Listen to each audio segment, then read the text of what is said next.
So, this movie was a really fun ride, full of excitement and humor, but it has also some deeper thoughts on life and our existence. When you will watch this brave sci-fi work, you can feel like you are on the roller coaster, because it can mess with your head, and after watching it, you may feel a little dizzy. It is a colorful palette of events which are original and has many things to say. So, today we are talking about Everything's Everywhere All at Once. There's a lot going on, and one has to be careful not to get lost in all this multiverse madness. It can be said that the film shows an interesting story combined with a funny performance, but its biggest asset is certainly its eccentricity.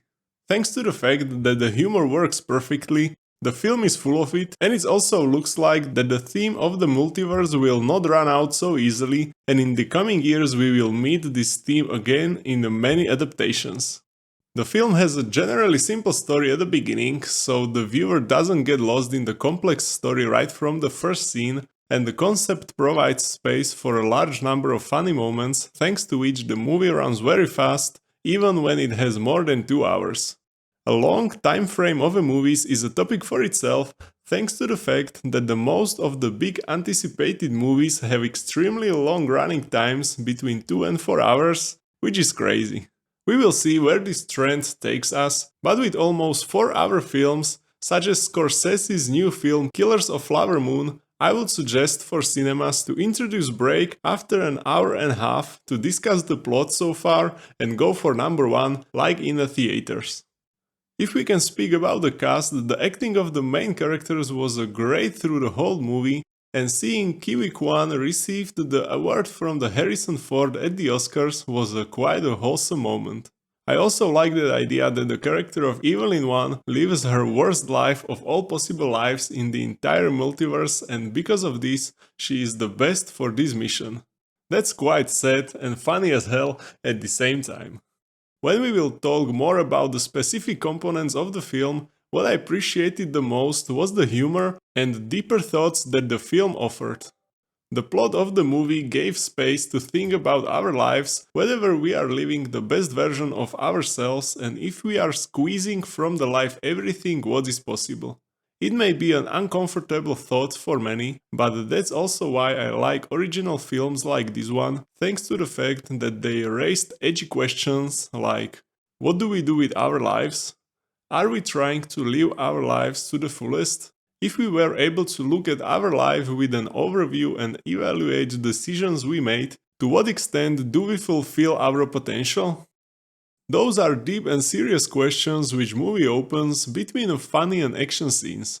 Fortunately, there was a really lot of humor, so it's still an action comedy. Whoever came up with the idea to move between the universes using as many ridiculous ways as possible, which do not make any sense because they are totally random, would deserve an Oscar for it, because it creates a space for a huge number of funny moments which were a great component of the film.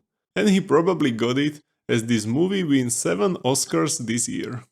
And when the movie started again asking questions about the life, its meaning, and open up topics such as existentialism and nihilism, it was more digestible with the humor that intersperses these topics. Overall, it can be said that it was a stimulating and fresh work that was atypical, and if I had to choose only one scene that I liked the most, by far it would be the scene of the 2 stones in the desert. It was absolutely brilliant thanks to its originality and the way it was captured. But also it's true that after I watched the movie I felt like I had eaten a pizza, burger, combined them with the sweet donuts and washed it down with the Coke and the beer. It was a mess that needs to be processed, but it could happen that several people got sick from it and they don't digest this chaos, which was deliberately made as a festival of everything's everywhere all at once. So, what do you think about this movie adventure? Do you like it or it was too much for you? Let me know in the comments. If you like this video, you will probably also like my other videos on this channel, so feel free to check them out. But anyway, thank you for your time and have a great day.